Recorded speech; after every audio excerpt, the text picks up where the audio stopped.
Hello, friends. This is Dave Hurwitz, executive editor at ClassicsToday.com, here with a wonderful new series called Mediocre Mahler. Now, why am I doing Mediocre Mahler? Well, because there's lots of Mahler out there, and some of it's really, really good, and some of it's really, really bad, but most of it is just mediocre. And many people say, especially, in my career as a critic, that I tend to be rather extreme. I have no idea what that means, but either something's wonderful, fabulous, terrific, or it's sucky, awful, terrible, atrocious, a pustule on the rump of civilization. They feel that I get carried away, that I'm too effusive. So I'm going to be as measured and calm as the performances themselves. Totally uninteresting. Feel free to take a nap as I go through this. We're going to talk about some performances which define mediocrity. The other reason I'm doing this, of course, is to annoy some of you, because some people got really offended by my list of mediocre composer duels. And it was like, I could not get over it. Let me tell you something, folks. No one needs you to defend them. Nobody. First of all, if they're already a great composer and I say something critical, no one's going to care. And the judgment of history is what it is. And I'm merely an observer. I'm just saying, well, this is what people have decided. This is what history says.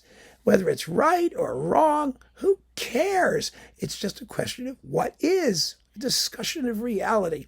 And the fact that I use that term mediocrity, you got also offended. It's like, get a life. Stop it. It's so ridiculous. Absolutely ridiculous. Anyway, it doesn't change, first of all, the judgment of history. And second of all, nobody cares whether you agree or not.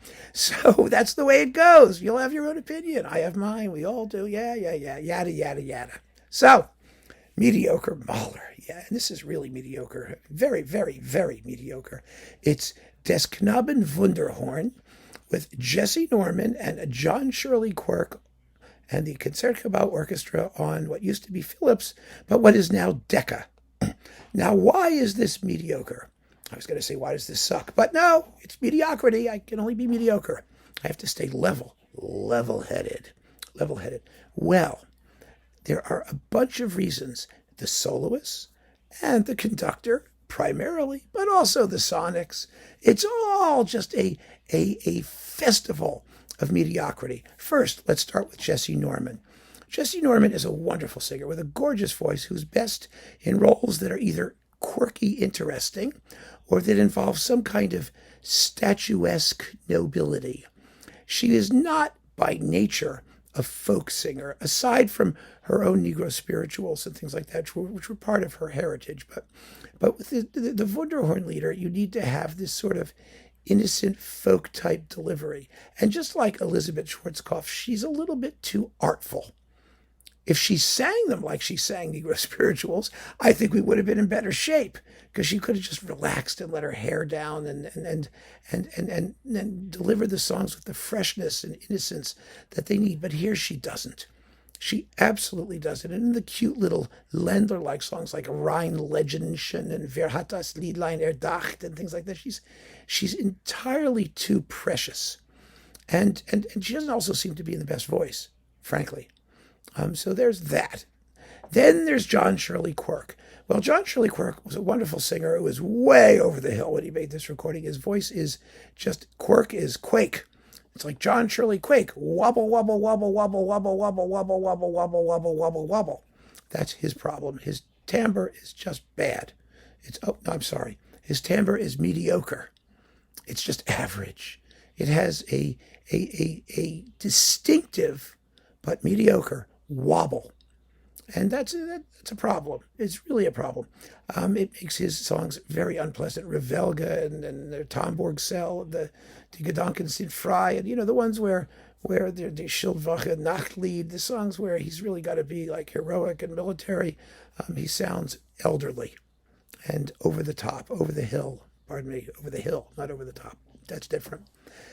Then there's Bernard Haitink. He sets some pretty trudgy tempos. He really does. This is a great orchestra, a great Mahler orchestra. He is absolutely phoning in his accompaniments, especially in like Revelge.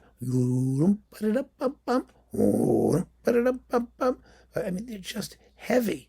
There's just a pervasive dour heaviness, which was Haitink. Haitink could be very dour. It's a perfect word for him. This sort of solemnity, this unsmiling quality in music that's all about. I mean, it's about death, but it's also about life, and it's comedic, and it's grotesque, and it has this huge range of emotion. And he doesn't make any effort to realize any of it, frankly. And the Sonics place the percussion way in the back, way too far back, and so a lot of the color is missing from the military songs, where you've got to have snare drums spitting out the rhythms, and trumpets, going precision and point. And they need to sound like alert, like everybody's on their toes, and they're flat-footed, very flat. They are mediocrely flat. Pardon me, not very flat. Nothing is very flat. They are flatter than they should be. And so we have a performance that is absolutely a dwelling in a sinkhole of mediocrity and lack of distinction. And frankly, who wants that? Who needs that? We could do so much better. And from these artists particularly, they're all, I mean, Haitink, the Concertgebouw, even Norman, who did a lot of Mahler Lieder. I mean, they all know this stuff. They know it cold. So what went wrong? Why could they never rise above mediocrity? That is the question. I have no answer. I am just pointing it out. So keep on listening, friends. Thanks for joining me. Take care.